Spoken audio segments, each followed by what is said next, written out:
Une frappe israélienne ce matin sur l'hôpital de Khan Younes dans le sud de la bande de Gaza a causé la mort de 20 Palestiniens, parmi eux 5 journalistes. Et alors que tout au long de l'été, le décompte des Gazaouis tués, hommes, femmes, enfants, n'a cessé d'augmenter, alors que l'état de famine a été reconnu dans l'enclave par l'ONU il y a quelques jours, des voix de plus en plus nombreuses émanant des études juridiques, de la recherche, du monde politique, d'ONG et d'écrivains, parfois israéliens, qualifient désormais la situation à Gaza de génocide. Alors, une question ce soir, génocide à Gaza, en quoi le terme fait-il encore débat? Comment se positionnent les juristes, les historiens, les chercheurs? Et donc, 3 invités pour en discuter ce soir.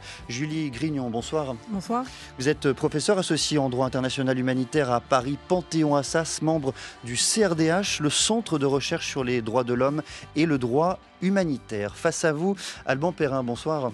Bonsoir. Vous êtes historien spécialiste des génocides du XXe siècle, chargé de cours à Sciences Po Bordeaux, formateur au Mémorial de la Shoah. Vous avez fait paraître notamment l'ouvrage intitulé « Ce que j'ai vu à Auschwitz », les cahiers d'Alter qui ont paru en janvier dernier aux éditions du Seuil. Et avec nous à distance, Raphaël Morel, bonsoir. Bonsoir. Vous êtes maître de conférence en droit international à l'Université Bourgogne-Europe, membre de l'Institut universitaire de France et auteur de l'ouvrage intitulé « La Cour internationale de justice » qui a paru aux presses universitaires de France. C'était l'an dernier. Merci à vous 3 d'être présents ce soir dans Question du soir.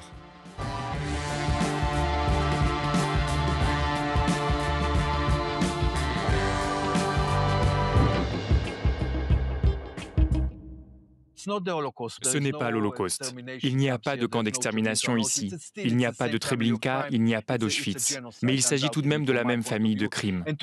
Et aujourd'hui, il existe un consensus croissant parmi tous les juristes et les historiens, certainement après le récent siège de Gaza. Le génocide n'est pas le mot juste. Le génocide, c'est une situation, un processus. Les gens vivent sous la menace d'un génocide. Ce qu'ils endurent est incroyable. Nous devons comprendre ces gens. La voix de l'historien israélien Amos Goldberg, il s'exprimait le 26 mai dernier. On va revenir en détail sur ces mots, sur ce qu'il disait. Mais je voudrais d'abord, avant cela, qu'on revienne sur l'opportunité même d'un débat comme celui-ci. L'opportunité d'un débat sur le terme même de génocide. Au fond, depuis plusieurs semaines, depuis plusieurs mois, beaucoup disent à quoi sert-il de s'écharper sur les mots quand le réel, lui, est irrécusable. Des dizaines de milliers de morts, un blocus humanitaire, un état de famine. Pourquoi alors discuter, débattre sur le terme de génocide? Qu'est-ce que cela implique, Alban Perrin, pour commencer? Ce débat il est extrêmement intéressant parce qu'en fait, le mot génocide, on dirait qu'il a été inventé pour que les gens se disputent. Et en fait, c'est un outil qui a été créé au lendemain de la Seconde Guerre mondiale pour permettre le jugement des auteurs de crimes de masse visant la destruction intentionnelle d'une population. Mais si on sort du registre du droit, où c'est déjà assez compliqué pour les juristes entre eux et qu'on essaye de basculer dans le champ des sciences sociales ou en histoire, on s'aperçoit qu'il n'y a aucun consensus chez les historiens sur la définition du terme. Et il y a même une certaine forme d'impensé, c'est que les historiens reprennent un terme qui vient du droit, mais en fait dont ils vont faire autre chose. Et donc, en essayant de rebricoler une définition du mot génocide, et on s'aperçoit en fait dans les sciences sociales que pour ce qui nous concerne, nous, la connaissance des faits, le terme génocide, il ne nous apporte pas grand-chose, parce que autant un tribunal a besoin de qualifier les événements pour pouvoir condamner les auteurs de crimes de masse, en disant ça relève de tel ou tel type d'incrimination, autant en histoire, on n'est absolument pas contraint à ce type de démarche. Julie Grignon, il apporte pas grand-chose, ce terme de génocide, même pour les juristes? Alors si, il apporte beaucoup pour les juristes parce qu'il va distinguer le crime de génocide d'autres crimes, comme les crimes de guerre ou les crimes contre l'humanité qui peuvent être commis dans le cadre d'un conflit armé. Pour nous, les juristes, les choses sont peut-être un peu plus claires parce qu'on a effectivement une définition juridique sur laquelle on reviendra sans doute, mais sur l'opportunité d'avoir un débat sur le terme génocide, même du point de vue juridique, je crois qu'il y a 2 volets pour répondre à cette question et qui sont parfaitement opposés. Le premier volet, pour moi, et c'est essentiel, je crois que c'est absolument nécessaire de nommer les choses. Et que donc, lorsqu'on est capable de dire que des crimes de guerre sont commis ou que des crimes contre l'humanité sont commis, je ne vois pas pourquoi on ne serait pas capable de faire une analyse juridique et de dire que vraisemblablement, un crime de génocide est en train d'être commis. Et qu'en plus, on est soutenu par un grand nombre d'organes des Nations Unies, par des cours internationales, qu'elles soient vis-à-vis de la responsabilité étatique ou la responsabilité pénale individuelle. Et donc, je pense que voilà, il y a des faisceaux d'indices qui concourent à arriver à cette conclusion. Et je pense que c'est indispensable de faire face à ce terme qui, par ailleurs, a un effet effectivement surplombant parce que c'est le crime des crimes et qui donc il mobilise des aspects moraux tout à fait particuliers. Et je crois que, voilà, comme la morale est convoquée, aujourd'hui, je pense qu'on a une responsabilité morale aussi, pas juste juridique, de regarder les termes pour ce qu'ils sont. Ensuite, et ça vient complètement inverser ce que je viens de dire, je pense que d'une certaine manière, c'est aussi contre-productif de focaliser le débat sur la notion de génocide et sur regarder dans les détails. Alors, il y a éventuellement le débat entre les historiens et les juristes, voire avec des politistes ou d'autres types de disciplines, mais il y a même les débats entre juristes, où on peut effectivement discuter, mais les juristes, on discute sur toutes les notions, même sur les crimes de guerre. Enfin, on parle de la famine aujourd'hui, je suis sûre que je pourrais avoir un débat sur la famine.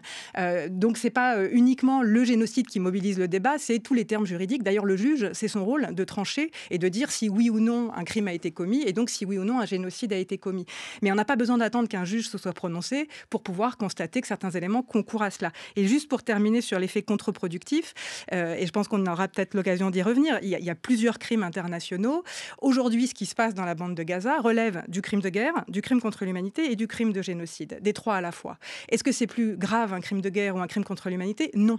Donc en fait, on finit par invisibiliser que des atrocités sont commises en se focalisant sur une notion. Les trois sont tout aussi importants, on y reviendra justement, c'est nécessaire de le faire. Raphaël Morel, une réaction, on entend Julia Crignon qui nous dit, dans le fond, cela permet aussi de nommer les choses, ce terme de génocide, mais cela permet aussi d'actionner des procédures judiciaires.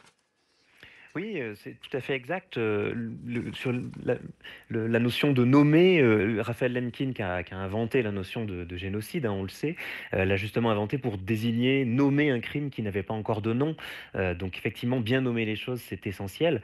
Je crois qu'il y a trois raisons à l'invocation du génocide. D'abord, c'est vrai que c'est un crime qui n'est pas plus grave en droit international que le crime de guerre ou le crime contre l'humanité, mais c'est un rare crime pour lequel on a des obligations précises, claires, universelles. Il n'y a pas de convention internationale sur la prévention, par exemple, et la répression du crime contre l'humanité.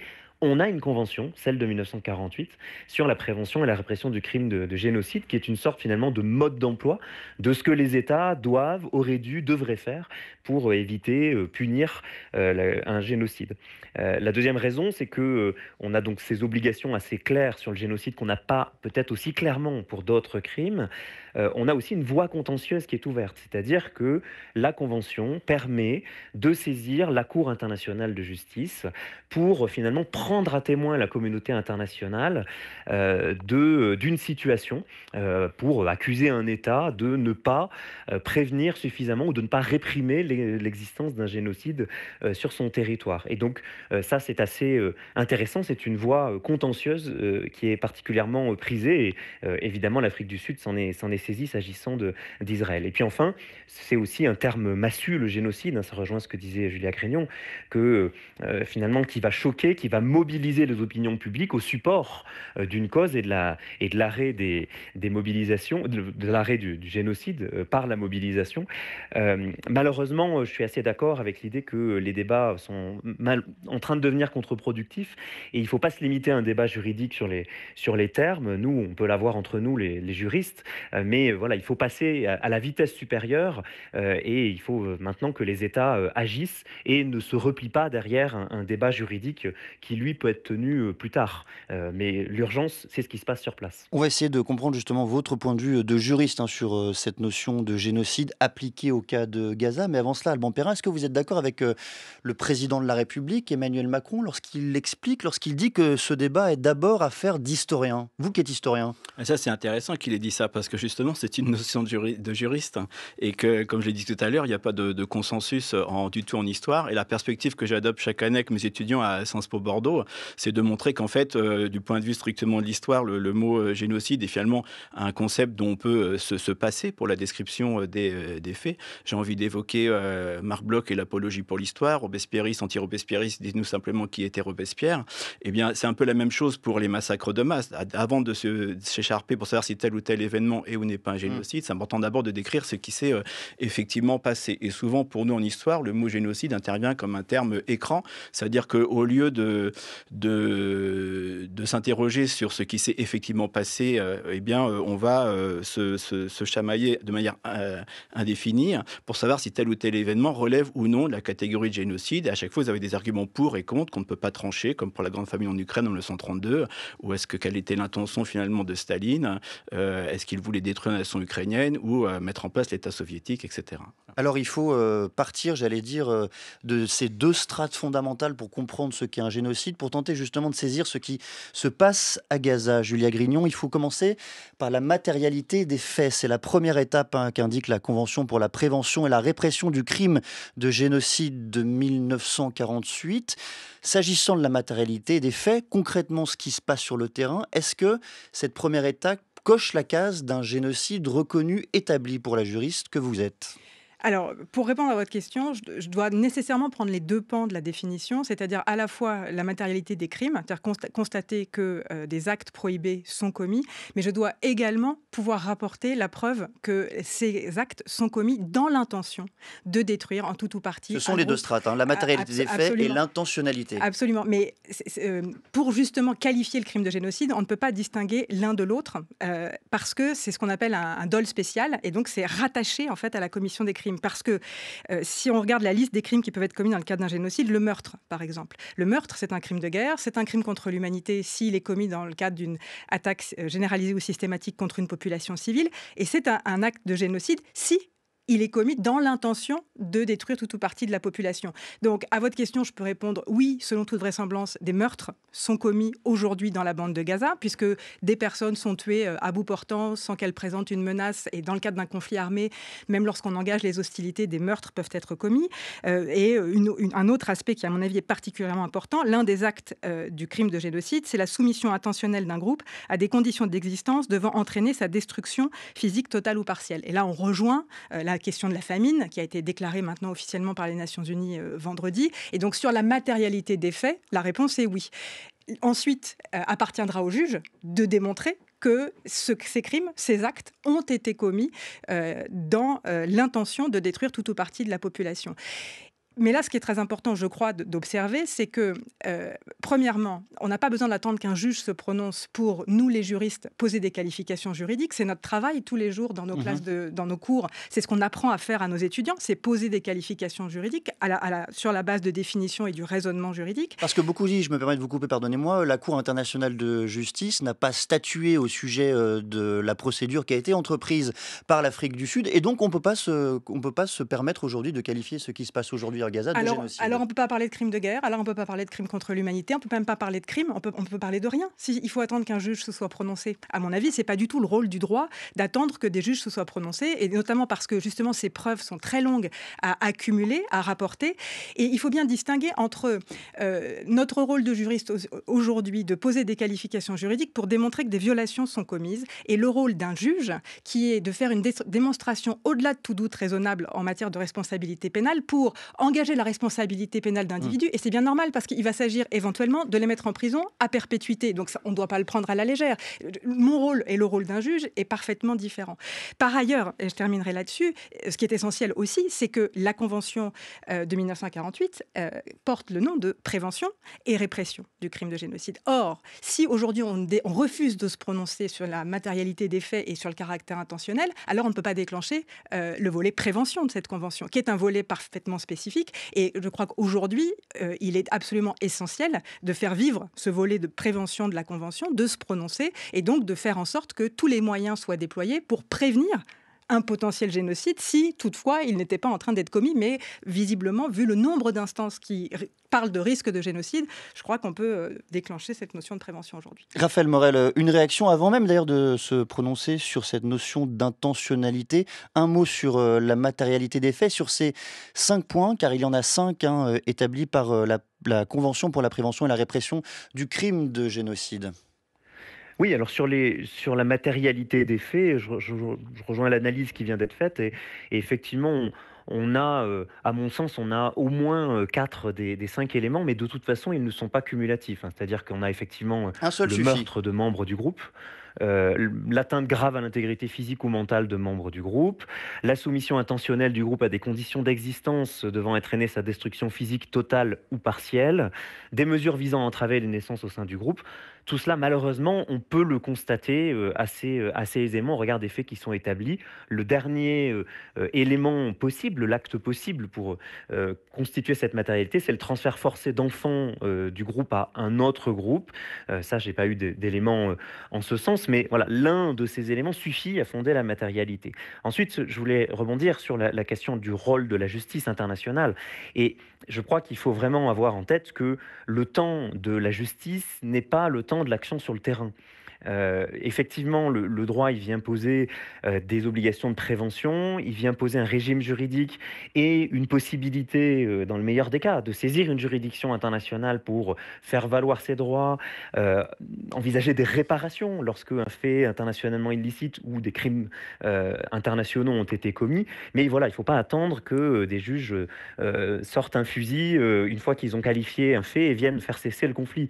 Il faut qu'il y ait des prises de position des États et que les États réagissent sans attendre la justice. La justice, elle va prendre le temps et c'est normal, c'est son travail et c'est ce que l'on attend de la justice internationale. Juliette Grignon, vous avez souhaité réagir. Oui, parce que je crois qu'effectivement, tout ça aussi s'auto-nourrit. C'est-à-dire que c'est aussi notre rôle de faire de la documentation. Il y a des ONG qui documentent, Amnesty International qui a produit un rapport très conséquent pour rapporter, pour documenter certains éléments, d'autant plus dans un contexte où les journalistes internationaux sont complètement interdits dans la bande de Gaza. Et ça participe d'ailleurs, hein, ça c'est tout à fait mis en place justement dans le cadre de cette politique. Et qu'en publiant des articles, en s'interrogeant sur ces notions, en ayant du débat avec des historiens, entre juristes, on alimente aussi les juges qui plus tard vont devoir se prononcer. On voit bien par conséquent que dans ce débat, ce qui justement continue de faire débat, c'est bien la notion d'intentionnalité. Est-ce qu'il y a une intention du gouvernement, de l'État israélien pour mener un génocide dans la bande de Gaza? Albin Perrin, qu'est-ce que l'histoire nous enseigne dans ce domaine lorsque des génocides sont reconnus comme tels par la justice internationale, par les justices nationales? Est-ce que cette notion d'intentionnalité est toujours compliquée, ardue à démontrer? Non, elle n'est pas. Pour les grands événements du XXe siècle pour lesquels il y a un consensus historique sur la définition du génocide, l'intentionnalité, elle est évidente. Avec la Shoah, c'est le protocole de la conférence de Wannsee, dont la page 6 comporte un tableau territoire par territoire et le nombre de juifs à assassiner. Et de ce point de vue-là, si la Shoah, bien qu'il n'y ait pas eu de condamnation pour crime de génocide, est néanmoins considérée comme telle, c'est parce qu'on peut prouver non pas simplement que 6 millions de juifs ont été assassinés, mais que les nazis, en janvier 1942, ont établi clairement l'intention de tuer 11 millions de personnes. Et pour le Rwanda, 1994, finalement, immédiatement, l'ampleur des massacres commis de manière systématique sur l'ensemble du territoire contre les Tutsis en tant que Tutsis faisait que, y compris pour ceux qui m'ont précédé au mémorial de la Shoah, immédiatement, il y a eu un parallèle fait sur la démonstration de l'intentionnalité et la qualification génocidaire, il n'y a eu aucun doute. Et dernier exemple que je voudrais citer, le cas des Arméniens, qui est un génocide qui n'est toujours pas reconnu un siècle après par la Turquie, qui est l'État successeur de l'Empire ottoman.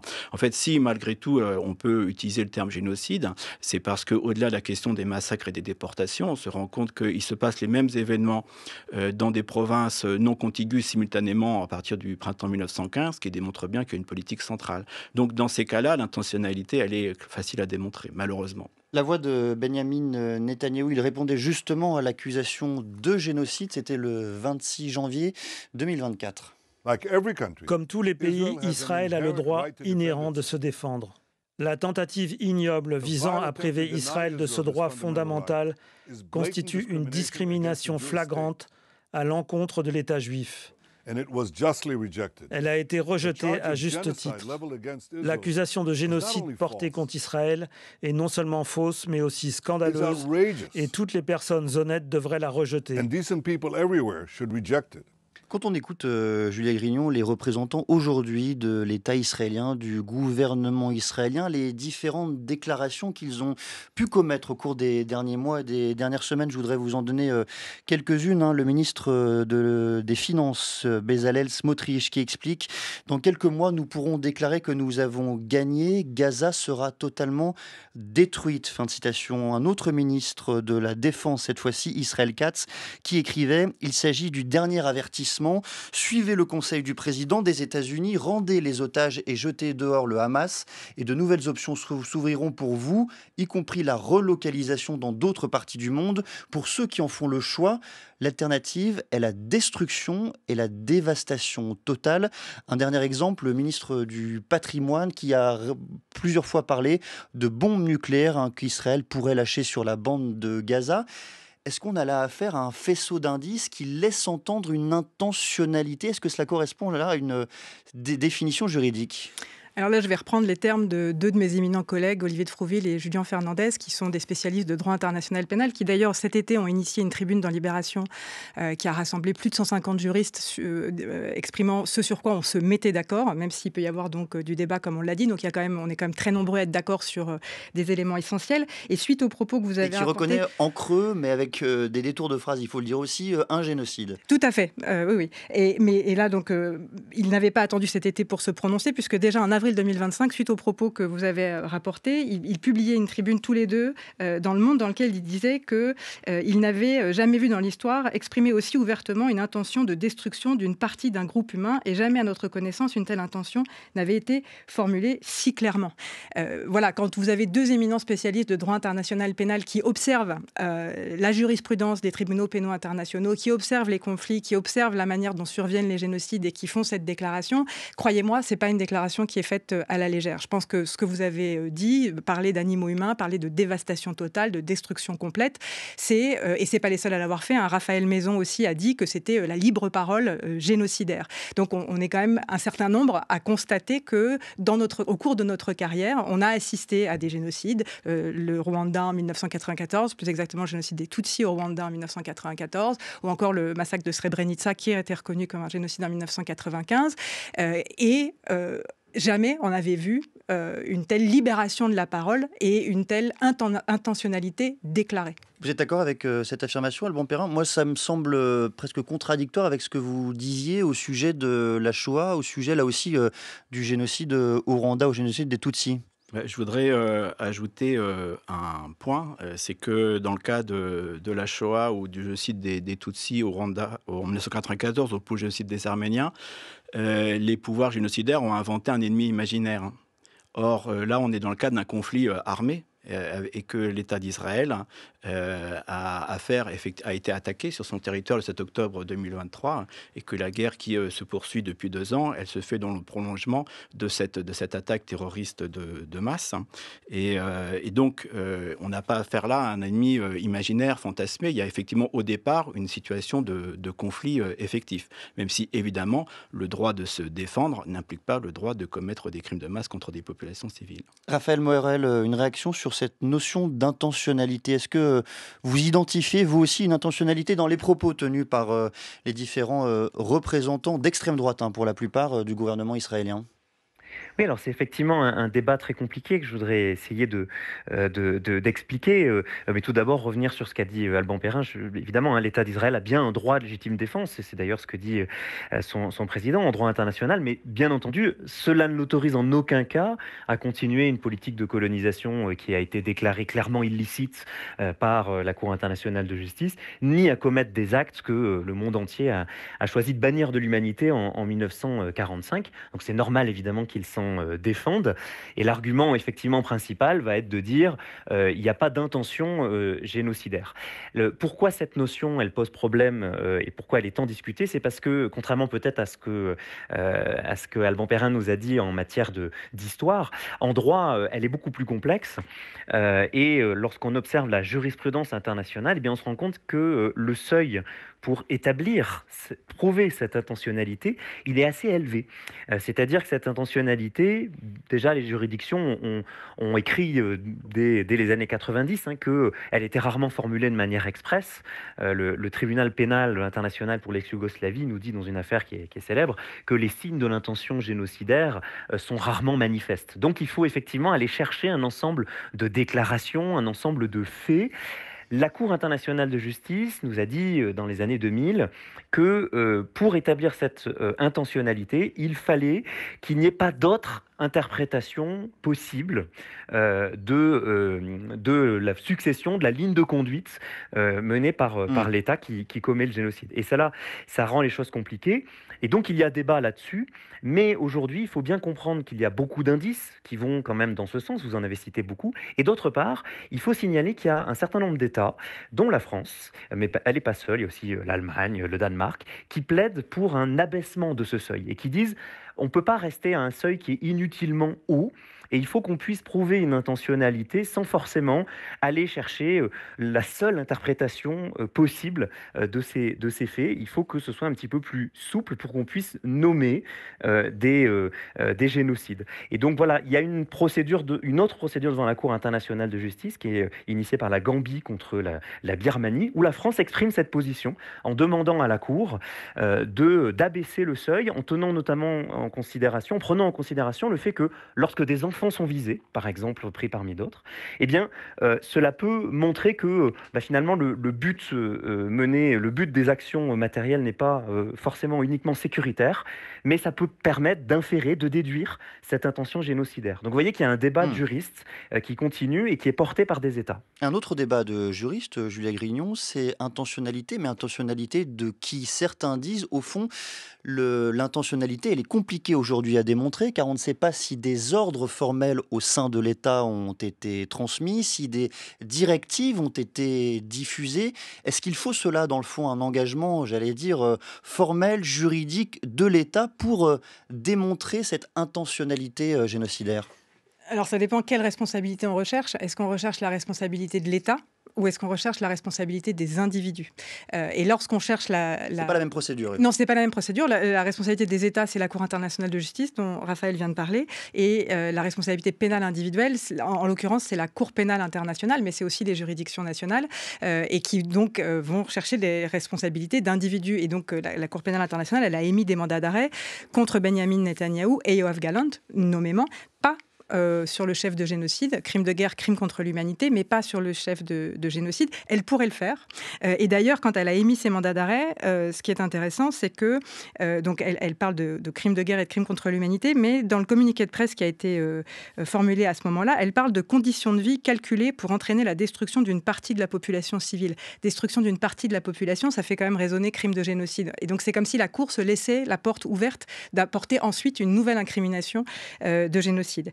Et donc sur l'intention, oui, comme ce sont des individus qui sont condamnés, il faudra démontrer, au-delà de tout doute raisonnable, comme l'a rappelé Raphaël Morel, pour pouvoir condamner ces personnes, qu'effectivement, elles ont soit donné des ordres qui ont concouru à la commission du génocide, soit qu'elles ont incité à commettre un génocide. Et si cette preuve est rapportée, alors ils pourront être condamnés du chef de génocide. Est-ce que le nombre de personnes tuées, assassinées dans un génocide a de la valeur, si je puis dire, dans le fait qu'on reconnaisse que ce soit un génocide, Alban Perrin? Je pense notamment au cas de Srebrenica. Ce sont des proportions radicalement différentes avec le génocide au Rwanda contre les Tutsis.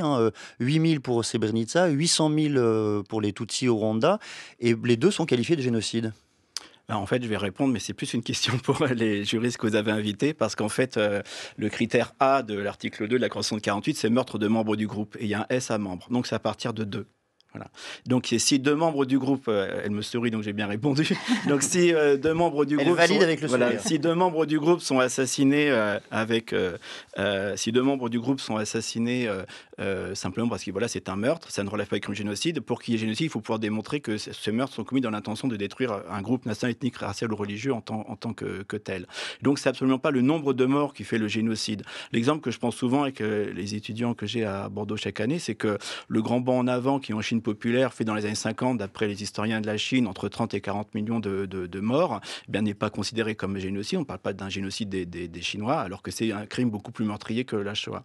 En revanche, lorsque de sa propre initiative, sans pression nazie, les Oustachas en Croatie, à partir de 1941-42, assassinent de leur propre chef 20 à 25 000 Tziganes, ça relève du crime de génocide parce qu'il y a un groupe qui est racialement défini et assassiné en tant que tel. Donc c'est pas le nombre de morts qui fait le génocide. Une autre notion qui émerge au fil des semaines, justement au sujet de Gaza, c'est la notion de complicité de génocide, hein. Il y a notamment des histoires entre États, hein, puisque le Nicaragua a déposé le 30 avril 2024 une plainte visant l'Allemagne pour, je cite, plausible complicité de génocide en raison de ses fournitures d'armes. Et le mardi 29 juillet dernier, une requête a été déposée par une association d'avocats auprès de la CPI, cette fois-ci la Cour pénale internationale, visant le président français Emmanuel Macron, des membres du gouvernement ainsi que 19 députés, là encore pour complicité de génocide.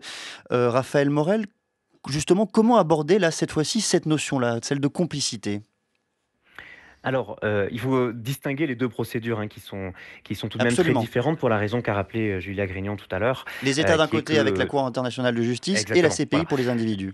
S'agissant de la procédure que je connais le mieux, qui est celle devant la Cour internationale de justice, il s'agit effectivement d'essayer de mobiliser toujours sur le fondement de la Convention de 1948, en disant que l'Allemagne, en continuant à fournir un certain nombre d'armes dont elle ne peut pas raisonnablement ignorer l'utilisation contre des civils palestiniens, eh bien, cette action de l'Allemagne constituerait une violation de la Convention et spécifiquement de l'obligation de prévenir la commission d'un génocide. Donc, vous voyez qu'on est assez précis et que c'est un petit peu différent de la complicité de génocide, qui est une notion de droit international pénal, et donc qui est assez différente. Mais l'idée est la même. L'idée, c'est de faire la guerre par le droit, par d'autres moyens. C'est ce qu'on appelle le lawfare, et qui consiste à utiliser tous les leviers juridiques disponibles et donc de saisir le maximum de juridictions, d'institutions à propos d'un maximum de personnes, d'États, d'institutions qui pourraient être concernées de près ou de loin par ce qu'il se passe à Gaza pour les faire réagir et susciter une mobilisation continue des opinions publiques et faire finalement bouger le gouvernement, hein, pour le dire de manière triviale. C'est d'abord, donc, Julia Grignon, une démarche politique, justement, cette accusation portée auprès de la Cour pénale internationale ou d'autres juridictions, ces accusations de complicité?